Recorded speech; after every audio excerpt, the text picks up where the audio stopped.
नमस्कार दोस्तों, स्वागत है आपको सीपी स्मार्ट क्लासेस में। दोस्तों, आज के रोजगार समाचार के इस वीडियो में कई अहम खबरें हैं। वीडियो कंप्लीट देखिएगा जिससे पूरी जानकारी मिल सके। सबसे पहले हम बात करते हैं सहायक आचार्य की परीक्षा के बारे में। यहाँ अभ्यर्थियों ने विरोध किया है।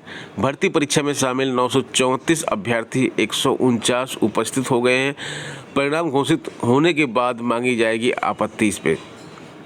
देखिए, संपूर्णानंद संस्कृत विश्वविद्यालय में सहायक आचार्य के 56 तथा पुस्तकालय अध्यक्ष के 14 रिक्त पदों पर नियुक्ति के लिए परीक्षा रविवार को हुई। उदय प्रताप कॉलेज में रविवार को आयोजित परीक्षा में 934 अभ्यर्थी शामिल हुए। इस दौरान कुछ अभ्यर्थियों ने ओएमआर सीट पर अनुक्रमांक के लिए स्थान व कोडिंग नहीं होने का हवाला देकर विरोध भी जताया। वहीं कुलपति ने कहा कि परीक्षा की पूरी प्रक्रिया पारदर्शी है और वीडियोग्राफी कराई जा रही है। रविवार को 4 पालियों में यूपी कॉलेज में भर्ती परीक्षा का आयोजन किया गया। परीक्षा शुरू होने के बाद अब अभ्यर्थियों को आंसर सीट मिली तो उस पर अनुक्रमांक और अंकित करने का स्थान नहीं था। इस पर अभ्यर्थियों ने आपत्ति जताई और बाहर निकलकर विरोध किया। कुछ अभ्यर्थियों ने प्रश्न पत्र और विषयों पर भी सवाल उठाए। इसके बाद अब अधिकारियों ने समझा बुझाकर शांत किया। कुलपति प्रोफेसर हरे राम त्रिपाठी ने बताया कि सहायक आचार्य और सहायक पुस्तकालयाध्यक्ष के 70 पदों के लिए 1083 अभ्यर्थियों ने आवेदन किया था। रविवार को आहत परीक्षा में 934 अभ्यर्थी शामिल हुए। 149 अभ्यर्थी उपस्थित रहे। नियुक्ति में पारदर्शिता और परीक्षा में शुचिता के लिए संकलन से लेके संकलन तक का पर्यवेक्षक, कुल सचिव, परीक्षा नियंत्रक की उपस्थिति व वीडियोग्राफी के साथ कक्ष को सील किया गया है। दोस्तों, जो छात्र नए हैं, पहली बार चैनल पे आए हैं, उनको बता दें कि सीपी स्मार्ट क्लासेस का अपना मोबाइल एप्लीकेशन है जो गूगल प्ले स्टोर पे उपलब्ध है। इसको वहां से आप डाउनलोड कर सकते हैं और इस वीडियो के डिस्क्रिप्शन बॉक्स में भी इसका लिंक आपको मिलेगा। इस डिस्क्रिप्शन बॉक्स के लिंक पर क्लिक करके भी आप इसको डाउनलोड कर सकते हैं। टीजीटी, पीजीटी, एलटी ग्रेड के तमाम कोर्सेस वहाँ पर चल रहे हैं, जिसमें लाइव वीडियो क्लास भी हैं, रिकॉर्डेड वीडियो क्लास भी हैं और टेस्ट सीरीज के कोर्सेस भी हैं। तो आप अपनी पसंद का कोर्स वहाँ से जो है ज्वाइन कर सकते हैं। और किसी भी प्रकार की इंक्वायरी के लिए आप 829 922 6960 पर व्हाट्सएप के माध्यम से संपर्क कर सकते हैं। दोस्तों, उत्तर प्रदेश लोक सेवा आयोग की कल एक परीक्षा थी सहायक अभियंता की। इसको बोलते हैं राज्य अभियंत्रण सेवा, स्टेट इंजीनियरिंग सर्विसेज। तो स्टेट इंजीनियरिंग सर्विसेज की कल परीक्षा थी। 281 पदों के लिए यह परीक्षा थी और 198 केंद्रों पर हुई। परीक्षा के लिए 92,729 अभ्यर्थी रजिस्टर्ड थे, लेकिन परीक्षा दी केवल 34,227 अभ्यर्थियों ने। 37% अभ्यर्थियों ने परीक्षा दी।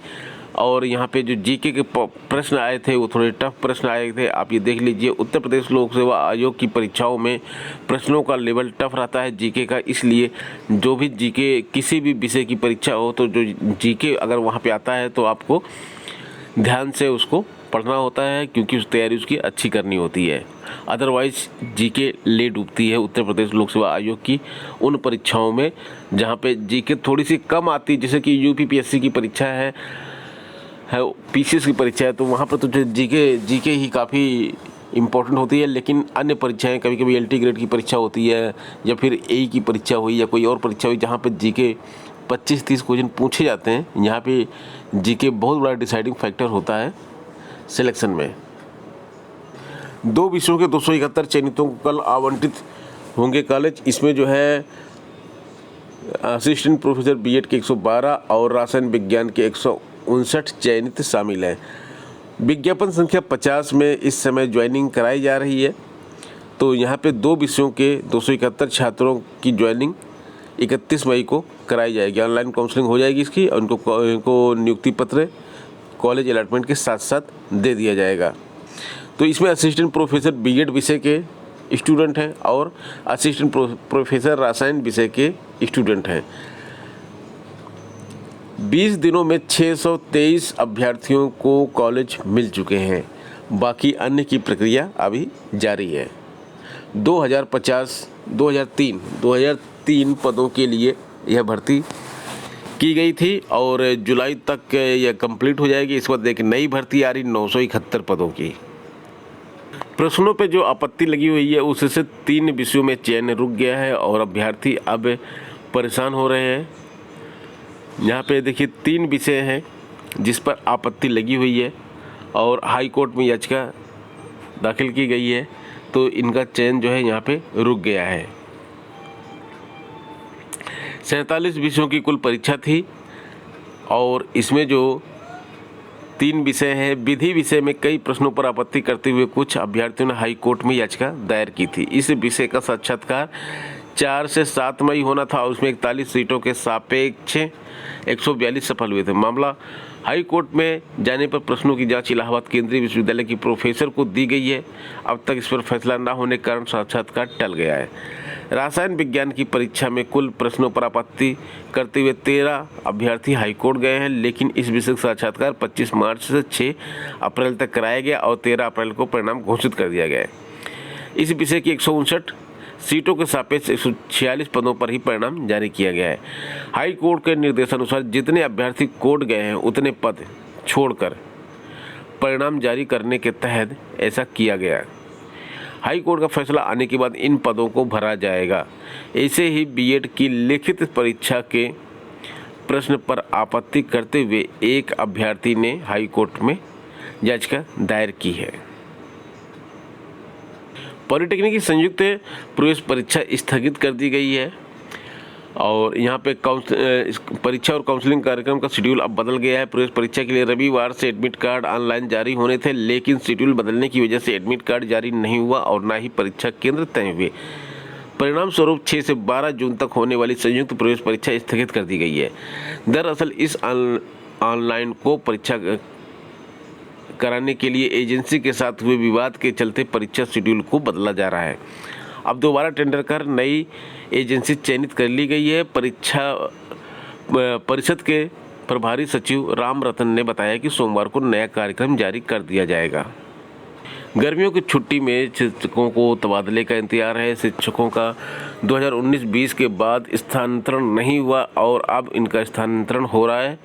परिषदीय स्कूलों में 2020 के बाद कोई स्थानांतरण नहीं हुआ है और शासन ने शिक्षकों का 3 वर्ष व शिक्षिकाओं का 1 वर्ष की सेवा का पर स्थानांतरण करने का आदेश दिया था। इस कोर्ट में चुनौती दी गई। न्यायालय ने शिक्षकों को का 5 साल व शिक्षिकाओं को 2 साल की सेवा पर ही तबादला करने का आदेश दिया। इससे आवेदन करने वाले बाहर हो गए थे। इसके बाद अब तक स्थानांतरण नहीं हो सका। तबादलों में न्यायालय का आदेश है कि शैक्षिक सत्र के दौरान तबादले नहीं होंगे, इसलिए सभी गर्मी की छुट्टियों में उम्मीद लगाए हैं। बीएड संयुक्त प्रवेश परीक्षा के लिए इस बार रिकॉर्ड आवेदन के बाद परीक्षा केंद्र बनाने में भी बढ़ोतरी की गई है। 75 जिलों में 1400 परीक्षा केंद्र बनाए गए हैं। 6 जुलाई को होने वाले एंट्रेंस के लिए तैयारी जोरों पर है। 6,67,456 अभ्यर्थियों ने इस बार आवेदन किया है। MNIT में भर्ती है 145 पद हैं। असिस्टेंट प्रोफेसर के पदों पर आप आवेदन कर सकते हैं। 60 साल की आपकी आयु सीमा होनी चाहिए और इसमें आपने अगर अलग अलग पद के लिए अलग अलग क्वालिफिकेशन है। कुछ BA के छात्रों के लिए है, कुछ BSc, कुछ BCom, कुछ BTech, MSc, MA, MSc, MCom, MBA, MCA, MTech, PhD आदि की डिग्री भी अगर आपके पास है तो कुछ पद आपके लिए भी है। योग्यता की विस्तृत जानकारी के लिए नोटिफिकेशन आप देख लीजिए और यहाँ पे जो कैंडिडेट शॉर्टलिस्ट होंगे उनकी जो है ऑफिशियल वेबसाइट पर सूची आएगी। लिखित परीक्षा होगा, प्रेजेंटेशन, सेमिनार जो भी दिया गया होगा उसके हिसाब से चयन किया जाएगा आपका। 30 जून 2022 तक आपको ऑनलाइन आवेदन और हार्ड कॉपी जो है 7 जुलाई 2022 तक जमा करनी है। आवेदन शुल्क 1000 रुपये है और वेबसाइट यहाँ पे दी गई है mnnit.ac.in। 232 दिव्यांग शिक्षकों की बर्खास्ती का मामला सामने आ रहा है। 232 छात्र ऐसे हैं जो दिव्यांग शिक्षक के रूप में विशिष्ट BTC 2007 और 8 के माध्यम से भर्ती हुए हैं और इनको बार बार मेडिकल बोर्ड के सामने उपस्थित होने के लिए कहा जा रहा है, लेकिन ये उपस्थित नहीं हो रहे हैं अब इनको अंतिम अवसर दिया गया है कि अगर अब ये उपस्थित नहीं होते हैं तो इनको बर्खास्त कर दिया जाएगा। तो दोस्तों ये हो गई आज की प्रमुख खबरें। मिलते हैं नेक्स्ट वीडियो में कुछ नई अपडेट, कुछ नई जानकारी साथ बने रहें आप सीपी स्मार्ट क्लासेस के साथ। धन्यवाद।